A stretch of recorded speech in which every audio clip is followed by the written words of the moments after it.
আজকে আলোচনার বিষয় হলো কারশফের সূত্র। কারশফের দুটা সূত্র রয়েছে, একটা হচ্ছে কারেন্টস সূত্র বা কারশফস কারেন্টস ল, আর একটা হচ্ছে কারশফস ভোল্টেজ ল বা ভোল্টেজ সূত্র। কারেন্ট সূত্রটা কি এটা আমাদের আগে জানা দরকার। কারেন্ট সূত্র বলা হচ্ছে কোন বৈদ্যুতিক নেটওয়ার্কে, আমি আবারও বলছি, কোন বৈদ্যুতিক নেটওয়ার্কের কোন এক বিন্দুতে, ভালো কথা, প্রথম কথা কি, বৈদ্যুতিক নেটওয়ার্ক হতে হবে। নেটওয়ার্কটা কি? নেটওয়ার্ক মানে হচ্ছে একটা সার্কিট যেখানে রেজিস্ট্যান্স থাকবে, সোর্স থাকবে, এগুলোর একটা সম্পূর্ণ লুপ থাকবে, এটাকে বলা হয় নেটওয়ার্ক। তো কোনো বৈদ্যুতিক নেটওয়ার্কের কোনো এক বিন্দুতে মিলিত কারেন্টের বীজগণিতিক যোগফল শূন্য। অর্থাৎ একটা পয়েন্ট আমাকে বিবেচনা করতে হবে, একটা পয়েন্ট ধরতে হবে, যে পয়েন্টে যতগুলো কারেন্ট আসবে তাদের বীজগণিতিক যোগফল শূন্য হবে। অর্থাৎ এখানে আমরা এটা বলতে পারি কোনো বৈদ্যুতিক নেটওয়ার্কের কোনো এক বিন্দুতে আগত কারেন্ট এবং নির্গত কারেন্টের বীজগণিতিক যোগফল শূন্য। এটাই হচ্ছে কারশফের সূত্র। আমি আবারও বলছি, কোনো বৈদ্যুতিক নেটওয়ার্কের কোনো এক বিন্দুতে কারেন্টের আগত কারেন্ট এবং নির্গত কারেন্টের বীজগণিতিক যোগফল শূন্য। তোমরা এখানে খেয়াল করো, আমি এখানে একটু লাইনে থাকো, দেখাচ্ছি। এই যে দেখো, এটা একটা ধরলাম আমার নেটওয়ার্কের একটা বিন্দু, এটাকে আমি ধরলাম একটা বিন্দু, এটা হচ্ছে আমার একটা বিন্দু। দেখি এটা লাল করে দিই, এটা হচ্ছে আমার একটা বিন্দু। এই বিন্দুতে আগত কারেন্ট মানে যে সকল কারেন্ট আসবে সেগুলো হবে কি? প্লাস। আর যেগুলো কারেন্ট চলে যাবে সেগুলো হবে মাইনাস। আগত কারেন্ট এবং নির্গত কারেন্টের বীজগণিতের যোগফল শূন্য। বিষয়টা এরকম, ধরো তোমাদের একটা ক্লাব তৈরি করেছো, সেই ক্লাবের নাম দিয়েছো মেকানিক্যাল 2020-21 শিক্ষাবর্ষ। এখন এই ক্লাবে যে সকল ছাত্র অংশগ্রহণ করবে বা তোমাদের কাছে আসবে, এসে বলবে যে আমি এই ক্লাবের সদস্য হতে চাই, তাদেরকে তোমরা কি ধরবা? অবশ্যই বলবা তারা কি তোমাদের সদস্য হিসেবে যোগদান করলো, মানে যোগ দিল, তোমাদের কাছে যোগ দিল, মানে আরেকটা বাড়লো। এভাবে ধরো তোমরা একটা ক্লাব তৈরি করেছো, সেই ক্লাবে I1, I3 এবং I4 এই কারেন্ট গুলো বা এই সদস্যগুলো তোমাদের এই কি বলবো, তোমাদের এই ক্লাবে যোগদান করতে আসছে। তাহলে তারা হবে কি? তোমাদের কাছে হবে প্লাস। তোমাদের হবে কাছে প্লাস মানে কি? তারা তোমাদের সাথে যোগদান করছে, যোগ দিচ্ছে। এখন ক্লাবের মধ্যে অনেকের মতানৈক্য থাকতে পারে, কেউ হয়তো বা গন্ডগোল ফ্যাসাদ করতে পারে, বা ভালো লাগেনি এই ক্লাবের রুলস রেগুলেশন, আমার ভালো লাগছে না। তখন বলছে যে I2 এবং I5 এরা বিদ্রোহ করলো যে না, আমি এই ক্লাবে থাকবো না, আমরা এই ক্লাব থেকে চলে যাব। তাহলে তারা যদি চলে যায় তাহলে তোমাদের জন্য কি হবে? তোমাদের ক্লাবের জন্য কি হবে? অবশ্যই সেটা মাইনাস পয়েন্ট, মাইনাস পয়েন্ট বা বিয়োগ পয়েন্ট। তাহলে আমরা বলবো যে সকল কারেন্ট আসবে তারা হবে প্লাস, আর যে সকল কারেন্ট চলে যাবে তারা হবে মাইনাস। সেই বিষয়টা আমরা এখানে দেখেছি। দেখো কিভাবে বুঝবো যে কারেন্ট আসছে কি যাচ্ছে? এই যে দেখে অ্যারো চিহ্ন দিয়ে দেখানো যাচ্ছে, এই অ্যারো চিহ্ন কোথায় আসছে? এখানে। এই অ্যারো চিহ্ন যাচ্ছে এখানে, এই অ্যারো চিহ্ন যাচ্ছে এখানে। তার মানে এরা হবে প্লাস, আর এই অ্যারো চিহ্ন দিয়ে দেখানো হচ্ছে এরা চলে যাচ্ছে, এরা হবে মাইনাস। তাই এখানে দেখো I1, I3 এবং I4 এরা কি হয়েছে? এরা প্লাস হয়েছে। আর অপরদিকে কি ঘটনা ঘটেছে? অপরদিকে I2 এবং I5 এরা হয়েছে মাইনাস বা চলে গিয়েছে। এখন আমি যদি এই মাইনাসটাকে তুলে দিতে চাই বা এদেরকে যদি এই পাশে পার করে দিতে চাই তাহলে কি হবে? জাস্ট এটা যদি শূন্যের এই পাশে পার করে দিই তাহলে এটা হবে আগত কারেন্ট আর এটা হবে নির্গত কারেন্ট। যে কথাটা বলছিলাম যে আগত এবং কারেন্ট এবং নির্গত কারেন্ট সমান হবে, আর এগুলোর বীজগণিতিক যোগফল হবে শূন্য। এই যে দেখো সবগুলোর যোগফল শূন্য, এটা শূন্য। তা আশা করি তোমরা কারেন্ট সূত্রটা এখান থেকে ভালোভাবে বুঝতে পেরেছো। এখন আমরা ভোল্টেজ সূত্রে যাব। ভোল্টেজে কি ঘটনা ঘটে? ভোল্টেজ সূত্র বলছে কোন বদ্ধ বৈদ্যুতিক নেটওয়ার্কের বদ্ধ, আমি আবারও বোঝাচ্ছি, কোন বদ্ধ নেটওয়ার্ক। বদ্ধ নেটওয়ার্ক মানে কি? যার মধ্যে দিয়ে যাতায়াতের অন্য কোনো রাস্তা নেই। দেখো এখানে দেখলে তোমরা বুঝতে পারবা। দেখো এখানে এখানে কিন্তু এই দিক দিয়ে যদি কারেন্ট যায় তাহলে এই দিক দিয়ে যাবে, তারপর এই দিক দিয়ে এটা নিচের দিকে হবে, নিচের দিকে। আচ্ছা যাই হোক, এটা আমি এখান থেকে দেখাচ্ছি, এটা দিয়ে দেখাচ্ছি। দেখো এই কারেন্টটা, সরি এটা একটু ডিস্টার্ব করছে, যাক আমি এটা হাত দিয়ে বুঝিয়ে দিই।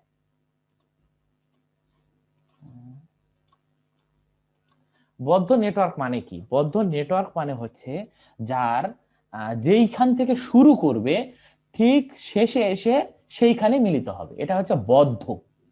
মানে যাতায়াতের আর কোনো রাস্তা নাই, সে একদম বদ্ধ থাকবে, ওর মধ্যে দিয়েই যাতায়াত করবে, অন্য কোনো দিকে যাতায়াত করবে না। দেখো এই দিক দিয়ে প্রবাহিত হয়ে কারেন্ট আবার এই দিকে প্রবাহিত চলে আসছে।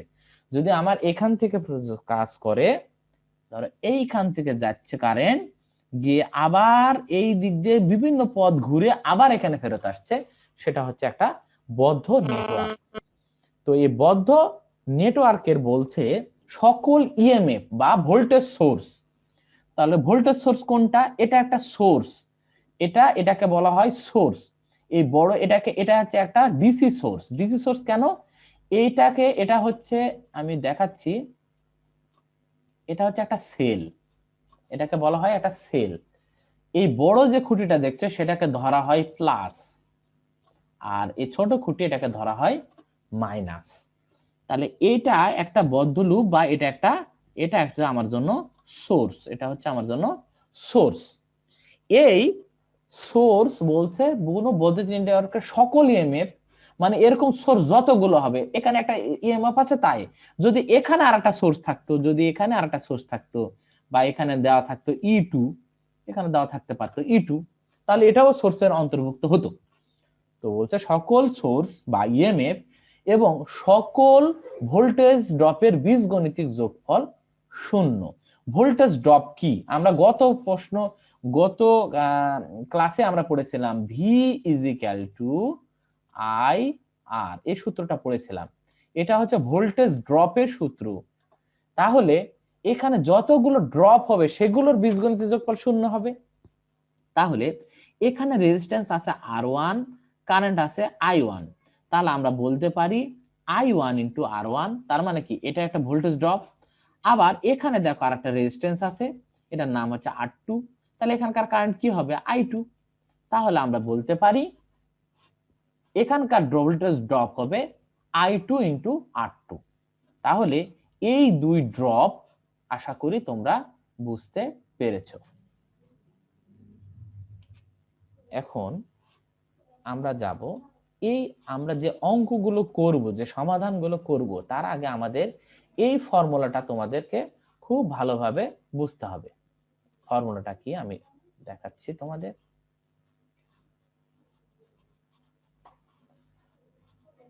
আমি এগুলো একটু পরিষ্কার করে নিই।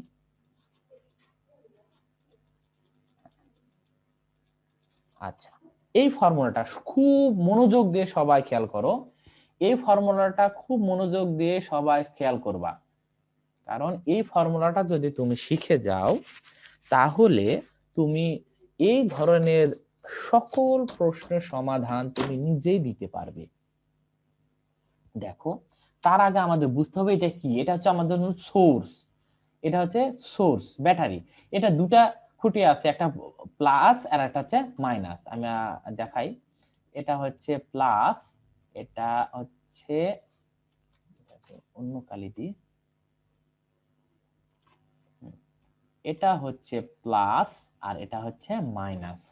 তার অনুরূপভাবে এটা কি হবে? এটা মাইনাস আর এটা প্লাস। কারণ কি বড় খুঁটি হবে প্লাস প্লাস, এটা গুণ নয়। আচ্ছা আমি আর একটু ভালো করে দেখাই, এটা এটা একটু ইয়ে হয়ে গিয়েছে। আচ্ছা, আমি আর একটু সুন্দর করে দাগানোর চেষ্টা করছি, আর একটু সুন্দর করে দেখি। হ্যাঁ, এটা প্লাস, এটাও প্লাস। আচ্ছা, এখন তোমরা কোনো সোর্স যখন দেখবা, যেখানে সোর্স আছে, তখন সব সময় খেয়াল করবা যে সেটা কোন দিক দিয়ে ঢুকেছে সেটা দেখবা না, বের হয়েছে ঠিক কোন দিক দিয়ে সেটা তোমাদের ফলো করতে হবে। বের হয়েছে কোন দিক দিয়ে, এখানে একটু ভুল আছে, আমি একটু ঠিক করে দিই।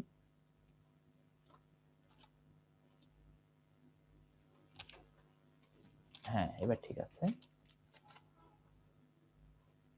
সবাই খেয়াল করো, একটু সবাই নজর দাও এই দিকে। সেটা হলো, এটা হচ্ছে আমার জন্য, এটা এটা একটা সোর্স, সোর্সের এটা হচ্ছে প্লাস চিহ্ন আর এটা হচ্ছে মাইনাস চিহ্ন। এখন আমরা দেখব যে কোন সোর্সের মধ্য দিয়ে যখন কারেন্ট প্রবাহিত হবে, এই এই এই দিক নির্দেশনা দিয়ে আমি কারেন্ট বোঝাচ্ছি, এই দিক দিয়ে কারেন্ট প্রবাহিত হচ্ছে বা ইলেকট্রন প্রবাহিত হচ্ছে। তো কারেন্ট কোন দিক দিয়ে ঢুকবে সেটা আমরা কখনোই বিবেচনা করব না, আমরা বিবেচনা করব কোন দিক দিয়ে বের হয়েছে। তাহলে এটা একটা সোর্স, এই সোর্সের নাম হচ্ছে ই, এটাকে ধরলাম ই1, আর এটা ই1 দিতে পারো, শুধু ইও দিতে পারো, সমস্যা নাই। আচ্ছা, তোমাদের সুবিধার্থে এটাকে আমি ই2 করে দিই, বোঝার সুবিধার্থে। আচ্ছা, বোঝার সুবিধার্থে আমি এটাকে ই2 বানিয়ে দিচ্ছি। দেখো, এখন কারেন্ট যদি প্লাস দিয়ে ঢুকে মাইনাস হয়ে বের হয়, তাহলে আমাদের সূত্র হবে বা এই সোর্সটা হবে মাইনাস ই1 বা মাইনাস ই2 বা মাইনাস ই3 বা যেটা হবে সেটা অবশ্যই দিক, এটা কি হয়ে বের হয়েছে সেটার উপর ডিপেন্ড করবে। তোমরা কখনো এটা চিন্তা করবা না যে এটা প্লাস, এই দিকে ঢুকছে তাহলে এটা প্লাস, না, সবসময় চিন্তা করবা কি হয়ে বের হয়েছে। অর্থাৎ ব্যাপারটা এরকম, ধরো একটা লোক অনেক গরিব ছিল, অনেক গরিব ছিল, সে মনে করো যে একদম ফকির ছিল। ফকির থেকে সে বিভিন্ন মাধ্যমে বা বিভিন্ন কিছু কষ্ট পরিশ্রম করে করে সে একটা বড় পর্যায়ে চলে গিয়েছে বা সে বড় লোক হয়ে গেছে, টাকা পয়সার মালিক হয়েছে। তাহলে তাকে কি বলবে, এখনকার লোকজন কি তাকে ফকির বলে ডাকবে, না তাকে একজন ধনী লোক বলে ডাকবে? নিশ্চয়ই ধনী লোক বলে ডাকবে, কেননা সে ধনী লোক বর্তমানে। তো আমরা দেখব হচ্ছে কি ছিল সেটা দেখব না, বর্তমানে কি পজিশনে আছে আমরা ঠিক সেটা নির্ধারণ করব। অর্থাৎ এটা প্লাস হয়ে ঢুকছে, মাইনাস হয়ে বের হয়েছে, তাহলে আমরা এটাকে বলবো মাইনাস ই1। ঠিক অনুরূপ ভাবে, ঠিক অনুরূপ ভাবে যদি মাইনাস দিয়ে ঢুকে প্লাস হয়ে বের হয়ে যায়, তাহলে আমরা বলবো প্লাস ই2। আমরা কখনো কি হয়ে ঢুকেছে সেটার দিকে চিন্তাও করব না, দেখবো না, আমরা শুধু দেখব কি হয়ে বের হয়ে যাচ্ছে। সেটাই হচ্ছে আমার জন্য সোর্সের পোলারিটি, অর্থাৎ সেটা প্লাস হবে না মাইনাস হবে, এই দুটা ঠিক করব। তাহলে সোর্সের ক্ষেত্রে এই ফর্মুলা প্রযোজ্য। এবার যদি রেজিস্ট্যান্স থাকে, আমাদের তো একটা নেটওয়ার্কে রেজিস্ট্যান্স থাকবে, সোর্স থাকবে, তাহলে রেজিস্ট্যান্স যদি থাকে তাহলে কি ঘটনা ঘটবে? আচ্ছা, সেটার ক্ষেত্রে আমাদের যেটা চিন্তা করতে হবে, রেজিস্ট্যান্সের একটা সোর্স দেওয়া থাকবে, কারেন্টের দিক নির্দেশনা করা থাকবে যে কারেন্ট এই দিক দিয়ে যাচ্ছে, কারেন্ট এই দিক দিয়ে যাচ্ছে। ধরো এই নির্দেশনাটা, এই যে উপরে যে নির্দেশনাটা দেওয়া আছে, এই নির্দেশনাটা হচ্ছে কারেন্টের সূত্রে দেওয়া আছে বা বই পুস্তকে দেওয়া আছে এই নির্দেশনা, কিন্তু এটা হচ্ছে আমার মনে মনে নির্দেশনা, এটা কিন্তু দেওয়া থাকবে না। আমি চিন্তা করলাম, আমি কি চিন্তা করলাম যে আমি এই দিক দিয়ে ঢুকবো, আমি এই দিক দিয়ে ঢুকবো, তাহলে এটা হচ্ছে আমার মনে মনের দিক, এটা হচ্ছে আমার মনে মনের দিক। আর এটা হচ্ছে সূত্রে দেওয়া আছে বা বই পুস্তকে বা কোনো কোশ্চেন যখন দেওয়া থাকবে সেখানে তোমাদের কারেন্টের দিক দেওয়া থাকবে, ওই দিকের সাথে যদি তোমার দিক মিলে যায় বা তুমি মনে মনে যেটা কল্পনা করছো আমি এই দিকে যাব, ঠিক সেই দিকের সাথে, দেখো এটা তোমার মনে মনে কল্পনার দিক, এটা হচ্ছে সার্কিটের দিক, তাহলে তোমার দিক আর সার্কিটের দিক যদি মিলে যায় তাহলে সূত্র হবে মাইনাস আই আর।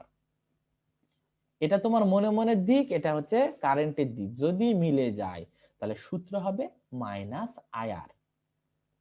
আর যদি দুটা বিপরীতমুখী হয়, তোমার মনে মনের দিক কখনো চেঞ্জ হবে না, তুমি চিন্তা করছো আমি এই দিক দিয়ে যাব, আমি এই দিক দিয়ে যাব, কিন্তু তোমার মনে মনের দিক আর রেজিস্ট্যান্সের দিক যদি পরস্পর দ্বিমুখী হয়, পরস্পরে বিরোধিতা করে, তাহলে তোমাদের সূত্র হবে প্লাস আই আর।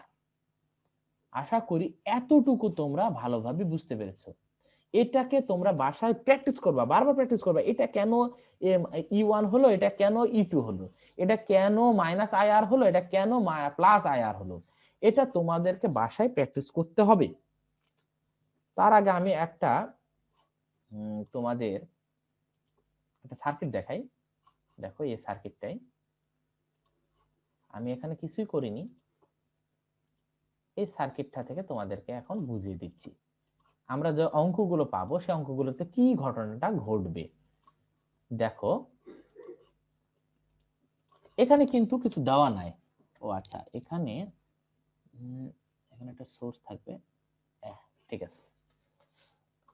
দেখো এটা হচ্ছে একটা নেটওয়ার্ক, এটাকে নাম দিলাম আমি ই1, এটার নাম ই1, এটার নাম ই1, আর এটার নাম ই2, এটার নাম ই1 আর এটার নাম ই2। এখন আর এটার নাম আর1, এটার নাম আর2 দিলাম, আর এটার নাম দিলাম হচ্ছে আর3। দেখো, আর এখানে কারেন্টের দিক নির্দেশনা আছে এরকম, এটার নির্দেশনা আছে এরকম, আর এটার নির্দেশনা আছে এরকম। এটার নাম হচ্ছে I1, এটার নাম I2, আর এটার নাম হচ্ছে I3। এখন এই হচ্ছে তোমাদের সর্বমোট একটা দিক নির্দেশনা দিয়ে দিয়েছে, এভাবে দেওয়া থাকবে। এখন আমি যদি এই অঙ্কটা করতে চাই তাহলে আমাকে কি করতে হবে? প্রথমে কি করতে হবে, এটা একটা লুপ বলা হয়, লুপ। এটাকে ধরলাম এ, এটা হচ্ছে বি, এটা সি। আচ্ছা, এগুলো অন্য কালার দিই, তোমাদের বুঝতে সুবিধা হবে। আমি একটা একটা করে পয়েন্ট করলাম, এটা বইয়ে দেওয়া না থাকতে আমি এই পয়েন্টের নাম ধরলাম হচ্ছে এই পয়েন্টের নাম ধরলাম হচ্ছে আমি এ পয়েন্ট, এটা বি পয়েন্ট, এটা সি পয়েন্ট, এটা ডি, এটা ই, আর এটা হচ্ছে এফ। এভাবে আমরা পয়েন্ট ধরে নিলাম, এই প্রত্যেকটা পয়েন্ট। এখন আমি একবারে অঙ্কগুলো করার দুটো পদ্ধতি আছে। আচ্ছা, একটা হচ্ছে শুধুমাত্র এইটা একবার নিতে হবে আর গোটাটাই একবার নিতে হবে। আমি ধরলাম, আমি প্রথমে ধরবো এ বি ই এফ তারপর এ, মানে আমি যাব হচ্ছে কোন দিক দিয়ে, এ থেকে যাত্রা শুরু করব, বি তে যাব, ই তে যাব, এফ হয়ে আবার এতে ফেরত আসবো। এটা হচ্ছে আমার লুপ। এখন আমি যদি এই লুপটা বিবেচনা করে ফেলি, চিন্তা করি যে আমি এই দিক দিয়েই যাব, তাহলে আমি আর এই দিক নিয়ে আর কোনো কাজ করব না, এদিকে আর কোনো কাজ করব না। শুধু এই লুপটা একটু খেয়াল করে দেখো, আমাকে প্রথমে কি কাজ করতে হবে, সোর্সের কাজ করতে হবে। তো এই সোর্সটা আমি এখান থেকে যাত্রা করব, এখান থেকে আমি মনে মনে যাত্রা করছি, দেখো এখান থেকে যাত্রা করছি। তাহলে প্রথম আমাকে ধরতে হবে সোর্স, এই সোর্সের এটা কি মাইনাস প্রান্ত, এটা প্লাস প্রান্ত। তাহলে আমরা যে বিগত যে কোশ্চেনটা দেখে আসছি যে ই এর মানটা কি হবে, এটা প্লাস হবে না মাইনাস হবে। দেখো এটা হচ্ছে মাইনাস আর এটা হচ্ছে প্লাস প্রান্ত, তাহলে আমি মাইনাস দিয়ে ঢুকে প্লাস হয়ে বের হয়ে আসছি। তো আমরা প্রথমে কি বলেছি যে আমি কি হয়ে ঢুকেছি সেটা দেখবো না, আমি বের হচ্ছে কি হয়ে সেটাই দেখবো। তাহলে এটা ফর্মুলায় আসবে প্লাস ই1।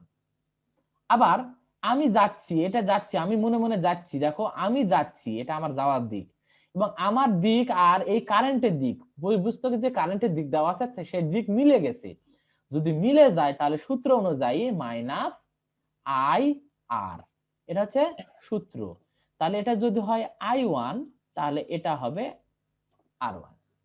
আবার আমি এই দিক দিয়ে যাচ্ছি যাচ্ছি যাচ্ছি যাচ্ছি, এই দিক দিয়ে ঢুকেছি, আমার দিক আর কারেন্টের দিক মিলে গেছে, তাহলে কি হবে সূত্র অনুযায়ী মাইনাস IR, এটা মূল সূত্র। এখন এখানে যদি কি আছে I3 আর এখানে কি আছে R3, বাস এখান থেকে ঘুরে এসে আমার আর কোনো কাজ নেই, আমি বের হয়ে গেলাম। অনুরূপ ভাবে এই কাজটা যখন শেষ হয়ে গেল তখন তুমি চিন্তা করলা যে আমি এবার A B C B E F আবার এ, যেহেতু লুপ ক্ষেত্রে যেখান থেকে শুরু হবে সেখান থেকে ফেরত যাবে, তুমি যদি আবার এটা কল্পনা করো তখন কিন্তু আর তুমি এই ভিতরেরটা কল্পনা করতে পারবে না, তখন তোমাকে যেতে হবে এই রাস্তা ধরে। দেখো তখন তোমাকে এখান থেকে যেতে হবে এই রাস্তা ধরে, এই দিক দিয়ে এই দিক দিয়ে এই দিক দিয়ে এসে আবার এখানে ফেরত আসতে হবে। তখন তুমি ইচ্ছা করলে ভিতরে ঢুকতে পারবা না। তখন তোমাকে কি করতে হবে, তুমি এই সোর্সটা জানো এটা কি হবে, এখান থেকে যদি যাত্রা শুরু করে তাহলে এই সোর্সটা প্লাস তুমি আগে বের করছো, এটা নিয়ে আমাদের কোনো কোশ্চেন নাই, এটা প্লাস হবে। এই দিক দিয়ে আমি যে দিক দিয়ে যাচ্ছি, দেখো এই দাগটা যে দিক দিয়ে যাচ্ছে কারেন্টের দিকেও সেই দিকে, তার সূত্র অনুযায়ী মাইনাস আইআর, সবাই মনোযোগ দাও, মাইনাস আইআর, তাহলে এটা হবে I1 আর এটা হবে R1। তাহলে এই দিক দিয়ে যাচ্ছি, এবার দেখো আমি যে দিকে যাচ্ছি কারেন্টের দিক কিন্তু পরস্পর বিমুখী আছে, একটা অপরের দিকে তাক করে আছে, এখানে বাধা দিচ্ছে, বা যেভাবে তুমি কল্পনা করো তোমার দিকের সাথে কারেন্টের দিকের মিল নাই, তার কারেন্টের দিকের মিল যদি না থাকে তাহলে প্লাস আইআর। তাহলে এখানকার আই কি, এখানকার আই হচ্ছে I2 আর এখানে হচ্ছে R2। এবার তুমি যাচ্ছ যাচ্ছ যাচ্ছ, এখানে তুমি আরেকটা সোর্স পেয়ে গেছো, ওখানে একটা সোর্স ছিল এখানে একটা সোর্স আছে, এই সোর্সে আমি কি বলছি কি হয়ে ঢুকছো সেটা কখনোই দেখবা না, কি হয়ে বের হয়ে যাচ্ছ সেটা সবসময় দেখবা। এখানে দেখেন না প্লাস হয়ে ঢুকছে কিন্তু মাইনাস হয়ে বের হয়েছে, তাহলে আমি দিব মাইনাস ই, এটার নাম হচ্ছে E2 ইজিক্যাল টু, আর যেহেতু কিছু নাই তাই আমি এখানে দিয়ে দিলাম 0 বা ব্যবহার করো। আশা করি তোমরা একটা লুপের সলিউশন কিভাবে কারশফের সূত্র দেওয়া হয় সেটা তোমরা বুঝতে পেরেছো। তোমরা যে কোনো কোশ্চেন এখন করতে পারো, মাইক্রোফোন অন করে যে কোনো কোশ্চেন করতে পারো। স্যার হ্যাঁ বলো। স্যার স্যার বলো, আপনি মনে মনে শুধু এক দিক দিয়ে করলেন, আমি যদি মনে মনে বিপরীত দিক দিয়ে ধরি। মনে মনে বিপরীত দিকে ধরা যাবে না, মনে মনে শুধু তোমাকে নির্দিষ্ট করে দিতে হবে যে আমি জি এই স্যার। দিকে যাব। তুমি যদি মনে মনে এই দিক দিয়ে ধরতা যে না আমি এই C B A F B D আমি এইভাবে যাব, তাহলে তোমাকে ক্যালকুলেশন এইভাবেই করতে হতো, বোঝা গেল? তখন তোমাকে এই জি দিক দিয়ে স্যার। আমি জি যেমন এখানে E1 ধরে করছি তখন তোমাকে E2 ধরে করে এই দিক দিয়ে এই দিক দিয়ে ঘুরে আসতে হতো। মানে তুমি যেই দিকে যাও না কেন তোমার মনে মনে দিক চেঞ্জ হবে না, তুমি ডান দিক দিয়ে গেলে তুমি সবকিছু জি ডান দিক স্যার। দিয়ে ঘুরে আসবা, বাম দিক দিয়ে গেলে সবকিছু বাম দিক দিয়ে ঘুরে আসবা। এখন তুমি চিন্তা করছো আমি এই দিক দিয়ে ডান দিকে যাবো এখানে যাবার মন দিক চেঞ্জ করে দেবো, তা করা যাবে না, তাহলে অঙ্ক মিলবে না, অঙ্ক হবে না। স্যার একটা প্রশ্ন ছিল স্যার। হ্যাঁ বলো। স্যার স্যার আমি যদি এফ দিয়ে যাই এ দিয়ে আসি তাহলে একই বুঝো সেম থাকবে না স্যার? এফ এফ, আচ্ছা তুমি বলছো যে এফ এই দিক দিয়ে দিয়ে যাই ঢুকবো, A B F E G sir. B এই দিক দিয়ে যাবা, জি স্যার। জি তাহলে স্যার। তোমার জি তোমার তোমার কারেন্টের দিক ওই দিক দিয়ে দিতে হবে, মনে মনে দিকে দেখো কারেন্টের দিক মনে মনে এইভাবে যেতে হবে, তাহলে এইভাবে যেতে গেলে এই সোর্সটা তখন তোমার কিন্তু আর প্লাস থাকবে না, এই সোর্সটা কিন্তু মাইনাস হয়ে যাবে। জি স্যার। জি মানে স্যার তুমি বুঝতে পারছি স্যার। সোর্সের সবসময় নিচ প্রান্ত থেকে ধরবা, তুমি এই দিক দিয়ে গেলে জি এখান স্যার। থেকে ধরবা আর উপর থেকে আসলে এই দিকে ধরবা।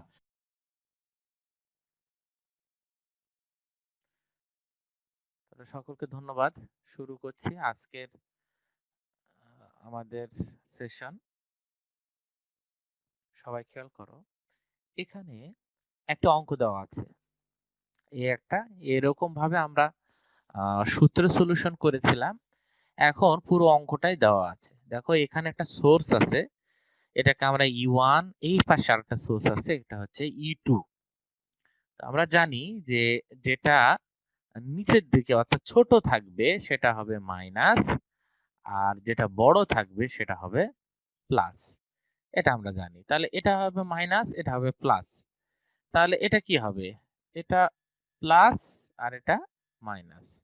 এই চিহ্ন এখানে দেওয়া থাকবে না, তোমরা মনে মনে এই চিহ্নটা ধরে নিতে হবে যে হ্যাঁ আমার এই চিহ্নটা মনে মনে ধরে নিতে হবে। তো এই অঙ্ক করার ক্ষেত্রে আমাদের কি কাজটা করতে হবে? দেখো এখানে আমার এটা সোর্স, এটা একটা রেজিস্ট্যান্স, এটাকে R1, এই রেজিস্ট্যান্সটা R2, এই রেজিস্ট্যান্সটাকে R3।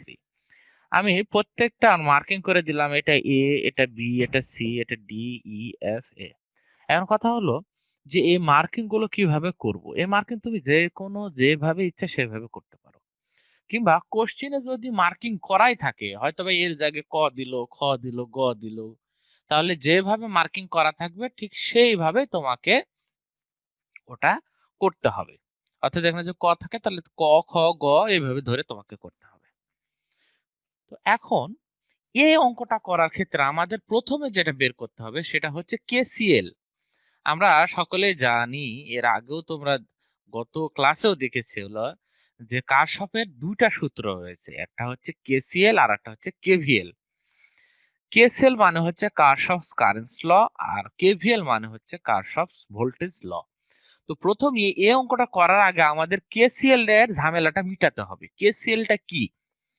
কেসিএল হচ্ছে কোনো এক বিন্দুতে আগত কারেন্ট এবং নির্গত কারেন্টের বীজগণিতিক যোগফল। আগত কারেন্ট কি? দেখো এইখানে একটা পয়েন্ট আমরা ধরেছি, এটা হচ্ছে বি, এটাকে জাংশন বলা হয়, এটাকে বলা হয় জাংশন। দেখো এই জাংশনে এইটাকে আমরা ধরলাম বি জাংশন, তাহলে আমরা এটা বলতে পারি আচ্ছা এটা একটা জাংশন। আর এইখানে গোটাটা যেটা রয়েছে সেটা হচ্ছে নোড, এটাকে বলা হয় নোড। এগুলোকে বলা হয় লুপ, প্রত্যেকটাকে বলা হয় লুপ। দেখো এটা একটা লুপ, এটাকে প্রত্যেককে বলা হয় লুপ। তো এই বি যে জাংশনটা আছে এই গোটাটাকে বলা হয় নোড, একটা নোড। তার বলছে বি নোডে, আচ্ছা বি নোডে এখানে হবে কেসিএল, কেসিএল হ্যাঁ, বি নোডে কেসিএল প্রয়োগ করে পাই কি পাই? গত ক্লাসে আমরা দেখেছিলাম যে এই বি নোডে যে সকল কারেন্ট আসবে, মানে অর্থাৎ একটা বিন্দু ধরবা, যে বিন্দুতে যে সকল কারেন্ট আসবে তারা হবে প্লাস, আর যে সকল কারেন্ট চলে যাবে সেগুলো হবে মাইনাস। তো দেখো এখান থেকে এই বি নোডের দিকে, দেখো এইটা চিহ্ন কোন দিকে আছে, দেখো এটা কিন্তু এই বি নোডের দিকে আসছে, আবার এই কারেন্টটাও কিন্তু বি নোডের দিকে আসছে। কিন্তু এইখানে দেখো এই নোডের দিক থেকে চলে যাচ্ছে কে? এই হচ্ছে I3। তাহলে R1 R2 আসছে, সরি I1 এবং I2 আসছে কার দিকে? এই বি নোডের দিকে, এই বি নোডের দিকে আসছে। আর এইখান থেকে চলে যাচ্ছে কে? I3। তাহলে আমরা বলতে পারি কি I1 প্লাস I2, কি বলতে পারি? দেখো I1 এটা কি? এটা প্লাস, এর সামনে প্লাস দেওয়া না দেওয়া একই ব্যাপার। তাহলে I1 হচ্ছে পজিটিভ, I2 ও পজিটিভ, আর চলে যাচ্ছে কি? I3, তাহলে মাইনাস I3। তাহলে এটাকে ক্যালকুলেশন যদি করি তাহলে আমাদের বের হবে, জাস্ট এইটাকে I3 কে পাশে পার করে দিলাম, তাহলে কি হবে? I3 is equal two I1 plus I2। তাহলে আমার বি নোডের কাজ শেষ, বা এখানে কেসিএল এর কাজটা আমার শেষ হয়ে গেল। আমি এটাকে 1 নম্বর সমীকরণ দ্বারা চিহ্নিত করলাম, 1 নম্বর সমীকরণ দ্বারা এটাকে চিহ্নিত করে দিলাম। তাহলে আমার কেসিএল এর কাজ শেষ। এবার যেটা করব সেটা হচ্ছে কেভিএল এর কাজ করব। তো এই চিত্রটা তোমরা একবার আঁকলেই হয়ে যাবে, এটা তোমরা রোল দিয়ে আঁকার কোনো প্রয়োজন নাই, পেন্সিল দিয়ে আঁকার কোনো প্রয়োজন নাই। তোমরা অবশ্যই সেটা কলম দিয়ে স্বাভাবিকভাবে হাতে যেভাবে আঁকতে পারো ঠিক সেভাবে আঁকবা। প্রথমের দিকে একটু খারাপ হবে, কিন্তু আস্তে আস্তে আস্তে আস্তে সেটা সুন্দর হয়ে আসবে। হাত দিয়ে আঁকাবা, এটা নিয়ে এত বেশি কিছু ভাবার কিছু নাই, কারণ এটা হাত তোমাদের পেন্সিল দিয়ে আঁকলে এই যে বেশি মার্ক পাবা এমন কিছু নয়। অঙ্ক খুললে তুমি মার্ক পাবা, আর এটা চিত্রটা আঁকাতে হয় জাস্ট অঙ্কটা বোঝার জন্য। এখন আমার কেসিএল এর কাজ শেষ, আমরা করব কেভিএল এর কাজ। তাহলে আমরা কেভিএল এ চলে যাই। দেখো আমি এটাকে নামিয়ে দিই। এবার দেখো এইখানে দেখো এই চিত্রটাকে খেয়াল করো। এটা এটা আমাদের যে চিত্রটা ছিল, আমরা এখন কেভিএল এর কাজ করব। কেভিএল এ কিভাবে কাজ করব? দেখো আমরা প্রথম অবস্থায় কি ধরবো? প্রথম অবস্থায় আমরা ধরবো, আমি গোটাটা আগে ধরলাম, অর্থাৎ এইখান থেকে আমি গেলাম। ভালো করে দেখো, এটা হচ্ছে আমি যেটা যাচ্ছি সেটা হচ্ছে আমার নিজস্ব দিক, A B C D E F আবার এ, এইখানে এসে ফেরত আসলাম। তাহলে A B C D E F A এই অংশে বা এই লুপে কেভিএল প্রয়োগ করে পাই। এখানে আমরা যে কেভিএল প্রয়োগ করব। এখন কেভিএল কিভাবে প্রয়োগ করব? দেখো গতদিনে কিন্তু আমরা এইটা সলিউশন করেছিলাম। কিভাবে? দেখো আমরা প্রথম কি করব, সোর্সের শেষ প্রান্ত থেকে ধরবো। এখান থেকে আমি যেহেতু এখান থেকে এই বরাবর যাতায়াত করছি, তাহলে এখান থেকে যদি আমি বের হয়ে যাই তাহলে কি হয়ে বের হব? প্লাস হয়ে বের হব। মাইনাস হয়ে ঢুকেছি, প্লাস হয়ে বের হয়েছে। আমাদের প্রশ্ন কি ছিল? আমি একটা সোর্সের থেকে কিভাবে বের হয়ে যাব, সেটাই হবে কি সেই সোর্সের পোলারিটি, বা প্লাস হবে না মাইনাস হবে সেটা। তাহলে দেখো, তাহলে এটা কি হবে? E1 plus. আচ্ছা, আমার দিক, এটা হচ্ছে আমার দিক। আমার দিক আর কারেন্টের দিক যদি মিলে যায়, আমরা কি বলেছি? আমার দিক আর কারেন্টের দিক যদি মিলে যায় তাহলে সেটা হবে মাইনাস। তাহলে দেখো আমরা এখান থেকে চলে যাচ্ছি, মানে এইখান থেকে আমি এই দিকে যাচ্ছি। তাহলে দেখো আমার দিক আর কারেন্টের দিক মিলে কিনা। এটা আমার মনে মনের দিক, এটা তোমাদের আঁকাআঁকি করার দরকার নাই, এটা তুমি মনে মনে ধরবা। তাহলে আমি এই দিকে যাচ্ছি, ডান দিকে যাচ্ছি, আমার সাথে কারেন্টের মিলে গেছে। তাহলে মিলে যদি যায় তাহলে সূত্র হবে মাইনাস আই আর। তাহলে মাইনাস আই আর, অর্থাৎ এখানে হচ্ছে আই ওয়ান আর ওয়ান থাকলে আর ওয়ান। এখন আমি যাচ্ছি যাচ্ছি যাচ্ছি যাচ্ছি, এখন বি ডাকছে নিচের দিকে, আমি কি যাব? নিশ্চয়ই নয়, কারণ আমি এই দিকে ধরিনি, কারণ আমি বলেই দিয়েছি আমি যাব কোথায় কোথায়। এর থেকে বিতে যাব, বি থেকে সিতে যাব, সি থেকে ডি, তারপর ই এফ, তারপর এতে ফেরত আসবো। আমার এখানে কিন্তু নিচের কোনো অপশন নাই, বা বি থেকে ইতে যাওয়ার কোনো অপশনই এখানে নাই। সুতরাং আমি ওইদিকে যাব না। এখন আমি যাচ্ছি যাচ্ছি যাচ্ছি যাচ্ছি, আমার দিক, এই যে দেখো আমার সাথে এই কারেন্টের দিকের কিন্তু এখন বিরোধিতা চলে আসলো, অর্থাৎ আমি যে দিকে যাচ্ছি কারেন্ট তার বিপরীত দিকে যাচ্ছে। তাহলে সূত্র হবে প্লাস আই আর, অর্থাৎ এখানে হচ্ছে I2 আর এখানে হচ্ছে R2। এখন যাচ্ছি যাচ্ছি, এবার নিচে নামছি, এখানে আর একটা সোর্স পড়ে গেল। সোর্সে দেখো কি হয়েছে, সোর্সে প্লাস দিয়ে ঢুকছে, বাট কি হয়ে বের হয়েছে? মাইনাস হয়ে বের হয়েছে। এখানে কিন্তু প্লাস হয়ে বের হয়েছে, কিন্তু এখানে দেখো মাইনাস হয়ে বের হয়ে আসছে। তার মানে এইখান থেকে যদি আমি ক্যালকুলেশন করি তাহলে এই সোর্সটা হবে মাইনাস E2। এখন বাদ বাকি আবার যদি এই অপশনে ফেরত আসি তাহলে আমাদের পুরো লুপটা সলিউশন হয়ে গেল। তাহলে আমরা এই অপশন থেকে আমরা পেলাম কি কি পেলাম? এই অপশন থেকে পেলাম যে এই সোর্সটা আমার জন্য প্লাস, এই সোর্সটা আমার জন্য মাইনাস। এটা এই সূত্রের অনুযায়ী এটা পড়ে মাইনাস আইআর, এটা হয়ে যাচ্ছে প্লাস আইআর। এটা মুখস্থ করার কিছু নাই, এটা জাস্ট তোমাকে বুঝে বুঝে করতে হবে। এখন অঙ্কটা খুব ইজি, এখন আমাকে আর কোনো কাজ করতে হবে না, এখন শুধুমাত্র মানগুলো বসিয়ে দেবো। ই1 এর মান 24 বসাই, এখানে আর1 এর মান কত আছে? 0.41, I1 এর মান নাই, তাহলে 0.41 I1 প্লাস এইখানে কি আছে? R2 এর মান 0.4 I2, এখানকার I2, আর এটা যেহেতু মাইনাস 26। এখন দেখো এখানে যদি ক্যালকুলেশন করি তাহলে কি অবস্থা বানাবে? মাইনাস 0.4 I1, 0.4 I2, এটাও ঠিক আছে। আমি শুধু এই 26 থেকে 24টা বিয়োগ করে দিলাম, তাহলে বের হলো -2। এখন আমাদের এমন একটা কাজ করতে হবে যাতে আমি হয় I1 ধরবো কিংবা I2 ধরবো, যেটা তোমার ইচ্ছা। আমি I2 রেখে বাদ বাকিগুলো আমি এই পাশে পার করে দেব, কিংবা তুমি যদি বলো যে না স্যার আমি I1 ধরে বাদ বাকি পাশে পার করে দেবো, সেটা তোমার ইচ্ছা। তো আমি সবচেয়ে সহজ কাজটা করছি, আমি এখানে I2টা ধরছি। দেখো i2 এটা হচ্ছে প্লাস অবস্থা আছে, তাই আমি এখানে রাখলাম। আর এগুলোকে যদি এই পাশে পার করে দিই তাহলে প্রত্যেকটা হয়ে যাবে প্লাস, অর্থাৎ -2 এই পাশে পার করে দিলে হবে +2, আর এই মাইনাসটাকে পাশে পার করে দিলে প্লাস 0.4i1 এটা বের হয়ে গেল। আমাকে এখন কি করতে হবে, i2 এর মান নিতে হবে। i2 is equal to 2 plus 0.4i1 divided by এই 0.4 এই কাছে দিয়ে দিলাম। এখন কি হলো, এখন এটাকে আমরা 2 নম্বর সমীকরণের মধ্যে রেখে দিলাম। আমার i2 এর এই মানটা আমি রেখে দিলাম। ঠিক এটা যেভাবে সলিউশন করেছো ঠিক সেইভাবে আমরা এই লুপের সলিউশনটা করব। দেখো এবার আমরা কি ধরবো, এবার আমরা ধরবো, দেখো এবার আমরা ধরলাম a b e f a, অর্থাৎ আমরা শুধুমাত্র এই লুপ এই এই এই এই লুপটাকে ধরছি, অন্য কোথাও যাব না, কারণ আমি গোটাটা একবার ধরে নিয়েছি। আমাদের শর্ত কি ছিল, আমি গোটাটা একবার নিব, এই যে কোনো একটা পাশ একবার নিব, কিংবা যে কোনো একটা পাশ একবার নিব, গোটাটা একবার নিব, তাহলে আমার সলিউশন হয়ে গেল।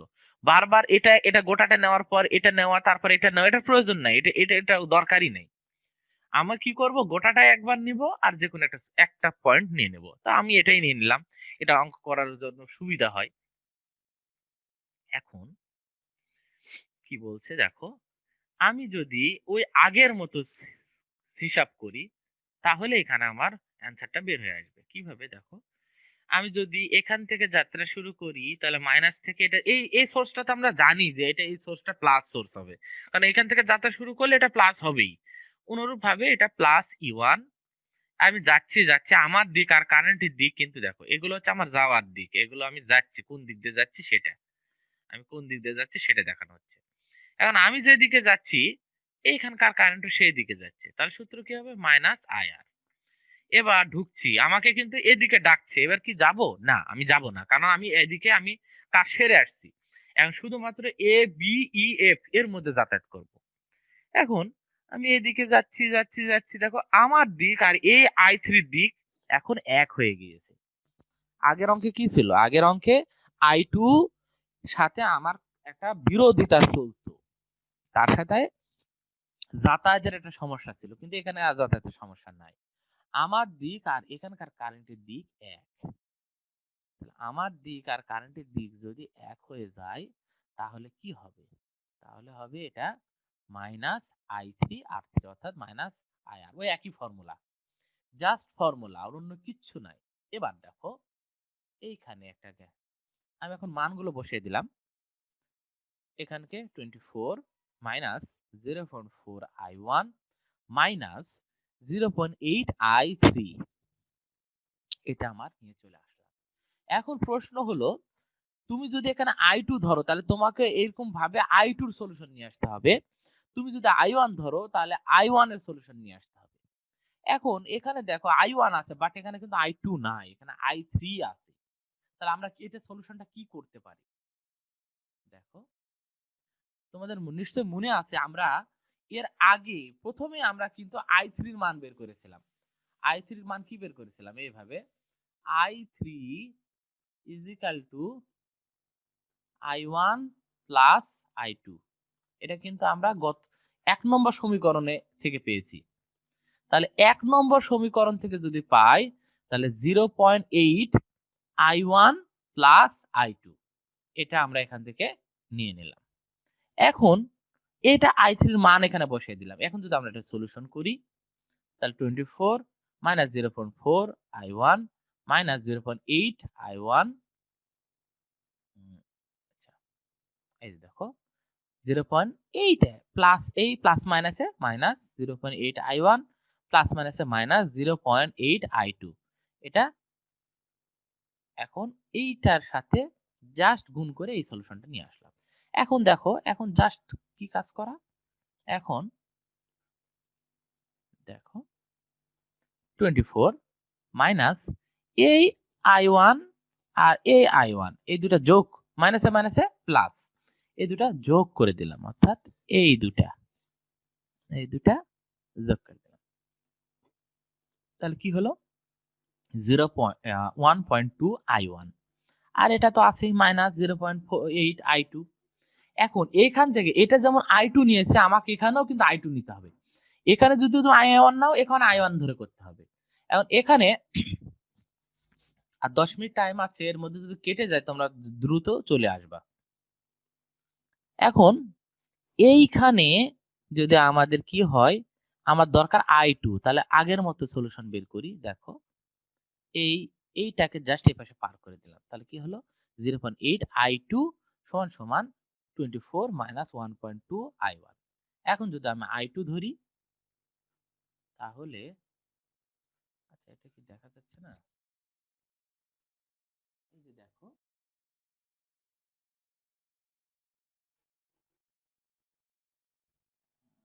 জাস্ট মিনিট,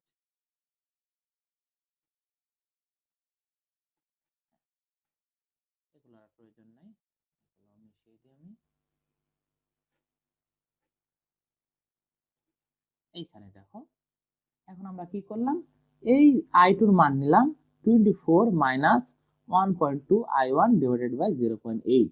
এটাকে আমি 3 নম্বর সমীকরণে রাখলাম। দেখো এখানেও I2 এর মান একটা মান বের করেছি, এখানেও I2 এর একটা মান বের করে নিয়েছি।